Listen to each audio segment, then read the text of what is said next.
Hey, I'm Guy. I'm John. We're glad you're on our YouTube channel. Subscribe to it and give this video a like.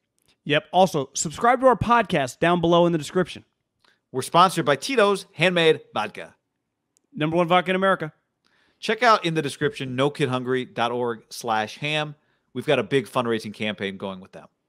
Yes, we do. We're in for $10,000. Our friends at Tito's are in for $5,000, and our friends at a restaurant called Puesto are in for $2,000. Starting at $17,000. Goal, $25,000.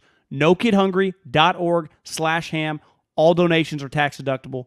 Anything you can do to help, we greatly appreciate it. Minnesota lost the game, but it's amazing. Atlanta's 5-6. New Orleans in 5-6. Minnesota's 5-6. Those are the teams fighting for the 7th seed right now. Right now, Minnesota has it, but I mean, it's so the Niners would have had it even if they lost. It shows you like that's where this game was big. The NFC, you're not getting knocked out, but the Niners are lucky to be in the NFC this year and not in the AFC. Yeah, I agree. I don't know which of those teams. If I said, okay, one of these teams has to make the playoffs this year, Minnesota, Atlanta, New Orleans. I'll throw Philly in there at 5-7. We can throw Carolina in there at 5-7. Which one of them is it? Minnesota, yeah, because they get the Lions next week. They play the Steelers, the Bears. Their ending's kind of Rams and Packers, but then the Bears again. Yeah, I think I think Minnesota makes it, and they might make it at 8-9. Because I think the Eagles is going to be hard for them to win every week. It just is. And the Saints and Panthers are just fucked. Their quarterback situation's a joke. You know? Yeah. It just shows you, like, we're nitpicking Cousins and Jimmy, but that's the reason those two teams are going to make the playoffs. They didn't have, Cam. They didn't have Trevor Siemian. They didn't even have Jalen Hurts, who, let's face it, just can't throw for 200 yards. He's got to run it, which he's good at. He's a good running, but he can't throw it consistently. Like, he can't throw it. Cousins short circuits, but Cousins can throw the football. Right? Did you read Hurts' line on the? Did you already say it? No, I was going to go look for it. What was it? 14 of 31 for 129, no touchdowns, 3 picks. See, do you know what they want no part of? And they were down most of the game. They don't want to throw it that many times. Do you know how they've been winning games? The Titans did this with half Tannehill as many attempts. Yeah, they want to go like 10 of 16. It shows you that's where the Niners and really Minnesota are just on another level than the group of teams they're at. Saints should be right there, but like Simeon's just that shitty. He's just not good. He's like bad. Like we can, and I do, nitpick liability Jimmy Garoppolo. He's in a different stratosphere than Trevor Siemian. That's why Jimmy Garoppolo is a starting quarterback in the NFL next year. Now, I don't know if it's going to go well or not, because if you don't have Kyle Shanahan to build his offense around the guy, but like, relative to some of these teams we're watching, what would Sean Payton do for Jimmy Garoppolo right now? Well, that's my prediction. I think that's where he'll be next year is New Orleans. Yeah, I can see that. I think the football team would probably be in play. Some of these teams are going to be desperate for him. Yeah, football team. We'll see Heineke. Heineke's actually had some moments. Yeah. I think New Orleans makes a ton of sense because I think part of what Kyle was screaming at Jimmy through the play sheet was, if you want me to send you somewhere next year where you want to go, you got to step it up, right? I can't trade you where you want to go if you suck. So be good. The big guy in Steel City threw a couple picks today. He's holding on for dear life. Yeah, I mean that they're going to need a quarterback. That one they need a quarterback, but to me, New Orleans just makes so much more sense with Sean Payton. I know, but they're just going to need a quarterback though. Yeah, I'd rather go to New Orleans if I was Jimmy. I would too. He does have no trade. Well, that's what I'm saying. He's going to get to kind of dictate. And I just think he helps a team like them more because their coach knows what to do with it. Not that just the head coach is the OC. That's probably the better way to put it. I think that is the I think he should pray to go there. He should pray Sean wants him. Right? Sean will. Because they're not, Sean will want him. I don't know what Sean's going to want, but Sean's going to go after the first couple guys first, right? But who are those people? Well, what's Rodgers doing, and obviously Russell. Because remember, Russell put him on the list. Yeah, there's Russell. That's true. There's Russell. But Deshaun. I don't know if Sean has the ammo that. Who? No, he doesn't have much ammo. Watson. Oh, Deshaun. Yeah, forgot about him. Playing a whole NFL season without him. Some of these guys, like when you miss the playoffs and you make $15 million a year and you hate losing, like you're gonna be like, hey, Deshaun, what can we do? I want you here, right? I mean, a guy like that is going, and I think Carolina is going to try. These people are just going to do crazy shit because people hate losing. They despise losing in the NFL. Think if you're Sean Payton, you're used to going to the playoffs every year. It's what we talked about with Kyle. Like, part of Kyle, what he desperately needed is just a playoff berth. You could and listen, it's going to be, we're going to talk ourselves into, like, can they upset the Packers? Can they upset Tampa? Can they upset Arizona? Whatever for that game. It's the playoffs, right?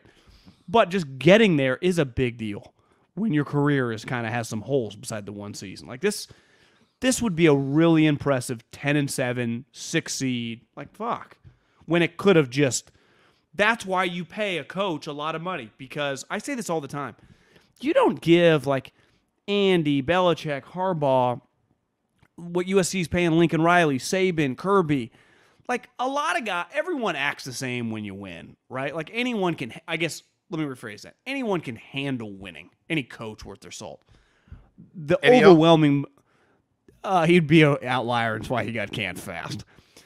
Most people, and Eddie O got divorced, probably the worst thing that ever happened to him for that job. I wonder if that really derailed him. Is that I pay those guys to handle when the shit hits the fan.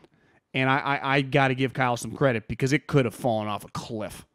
And it was falling off a cliff. I mean, it was one of those movie scenes where you, like, jump off the cliff, but somehow you hold on to, like, a piece of rock where if you hadn't, you'd fall off. And you pay the double-digit million guys to hold you above. Like, think about Andy Reid this year. All of a sudden, the Chiefs done. They're 3-4. What's up with Mahomes? And I look up, it's like, are they going to win that division by 4 games? Belichick, it's like, oh, the franchise is fucked. Brady left them. No, they're fine. They're going to go, I don't know, 12-5 or something. I mean, the Patriots and the Bucks both are 8-win teams right now. Belichick and Brady have the same number of wins right now. But Kyle being a 10-win team when he started 2-5 would be incredible for his brand. And I hate that word, but you know what I mean. Yeah, it would be. Well, it would just. Did you read Marcus Thompson's piece about Klay Thompson in The Athletic? About him putting the towel over his head? I didn't read it. Just about him sitting on the court for like 35 minutes when everybody else was gone after a game and just sitting there. And he did. It was a great article. One of the things he wrote was, like, part of, sharing somebody's joy with them is also sharing their misery with them. So if you're able to share the points where they're down, then you can help share the points where they're up. And it ingratiates you to a human being going through ups and downs with somebody. Yeah, right? But I think it wasn't so much about that as it was like you understand, you can appreciate the high if you've also felt the low, right? If you never feel low, how do you know that you're feeling high? Was he talking from Clay's perspective? Like how, like, just the feelings? I think he was just saying, like, everyone, like, it will be like they want him to return at home. He's not going to come back on the road because it's going to be a special moment.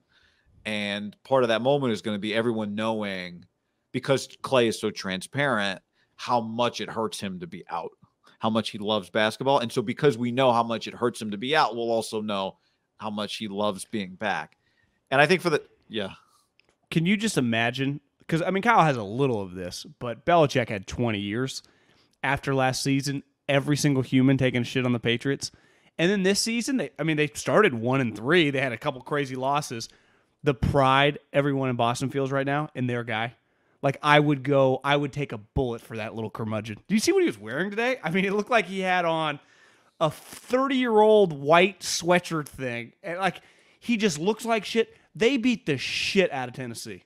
And I'm not saying Kyle, he would sell his left nut to have a quarter of the career of Belichick. But think of what Chiefs fan feel in Andy. Like, no matter what, like, we got our guy. Yeah. With good times and just rocky. We have a rocky month. We ain't tripping. Kyle didn't have the equity when you had a rocky month. Most of our phones look like, is this team going to go 6-11? And it was going to be like, it's going to be a tough one to shake, And then all the pressure that's going to be on Trey Lance next season, it's going to be like, God, this could snowball. Makes it a little easier if you just, all of a sudden you upset as a touchdown underdog, Tampa Bay. Even if you get blown out the next week, it was like, think about McVay last year, right? On the road, beat Seattle. You don't really remember the game they lost against the Packers. Like, he got a playoff win on the road. That was a big deal for his career. They're going to have to make some plays at Cincinnati, though, in 2 weeks. Who's that? The Niners. I mean, you're skipping the Seattle game. I'm not. No, I'm not skipping it. I'm just saying Seattle is always a game that we have circled. I'm just saying Cincinnati's good. You know what? I mean, they've scored 32 and 41 the last 2 weeks. Quick interruption to tell you about overland.com/ham. Great gift. Yep. Free shipping, free returns, overland.com/ham. Best slippers I've ever had, guy. Who they play last week? Well, they played the Raiders like last weekend. Right. Yep. So they played the Raiders in Vegas, and then they played Steelers. I mean, I get the Steelers are a little compromised. 41-10, like beat the living shit out of them. Those are 32-13, 41-10 against the Raiders and Steelers. The Raiders and Steelers, the Steelers are 5-5-1. The Raiders are 6-5. I mean, they're not beating 2-win teams like this, right? Yeah, you're right. I mean, let's just. I mean, I think the Seattle game is going to be hard for the Niners. That game's in Cincinnati. Yeah, remember because we were talking about how the Niners got flexed out of Sunday Night Football, which is good because they got to go to Cincinnati. Oh, I thought the Niners got flexed out of Sunday Night Football next week. Against Seattle. Oh, yeah. Oh, I see what you're saying. Yeah. Okay, I follow you. Yeah, you're saying they make the shorter week. One advantage the Niners have this week is, I mean, as you're listening, I mean, Seattle doesn't even play till tomorrow, and it's in football team, right? I mean, it is in football team. That's a long. I've never made DC to Seattle, but I can imagine what's that into the wind? I mean, we're talking 5.5 hour flight, maybe 6, 7. I don't know. I mean, what time that game ends? What time are those guys getting back? 3 in the morning, 4 in the morning. That's a big advantage this week coming up. Win or lose. On the stream, Patrick says Rams are done. Can San Francisco get the second spot? Rams are in trouble. I mean, they're 7-4. Niners are 6-5. Niners have beaten them head to head. Who do the Rams have this week? Where's their game? Rams play Jacksonville. Then they play at Arizona. That's a tough game. That's a big game for Arizona, right? Yep. Then they're going to win this week. They'll be 8-4. Are we going to give them the Jacksonville game? Yeah, definitely. At Arizona versus Seattle, at Minnesota, at Baltimore versus Niners. Like, they got to get their shit together here. You know, I'm not going to kill anybody for losing at Green Bay, but I mean, it just kind of, when you come off a bye, you hate to lose that game. That's a tough game off a bye, though, at Green Bay. No, I know. That's what I said. I'm not killing them for that game. In fairness, like, they've lost 3 straight games. Sneaky tough slate. They get Titans, who are the hottest team in the league. Now, they get them at home, but Sunday Night Football. Niners at Levi's Monday Night Football, who are just absolutely desperate that emptied the kitchen sink. And then they get at Green Bay. Like, that's a tough just 3-game stretch of football. I mean, that's what? The Titans are 8-4, Niners are 6-5, and the Packers are now 9-3. Like, it's not easy. I mean, the Niners had a stretch where they lost a couple games. You just play harder teams. If something's a little off, you can get exposed fast. We do it a lot in college football when these teams, it happens a lot in college basketball. You see they go through this stretch like in December. It's like, God, they're 9-1. And then you look, it's like Cal Poly, UC Davis, Weber State, Northern Arizona. You don't play anybody in December. Who's their one loss? Oh, they lost to Gonzaga by 30. You're like, oh, in the NFL, like, if you're just schedule breaks, like, oh, they're 5-1. Who have they beat? Oh, they beat the Giants, the Jags, the Jets. It's like, oh, they're okay. I see what you're doing. Like, and listen, if you're going to be a good team like Tampa today, like, you just got to beat the Colts. Like, the Niners got their shot with the Colts, and they blew it, right? But you got to you get a chance to beat another good team. Like, you got to fucking win the game.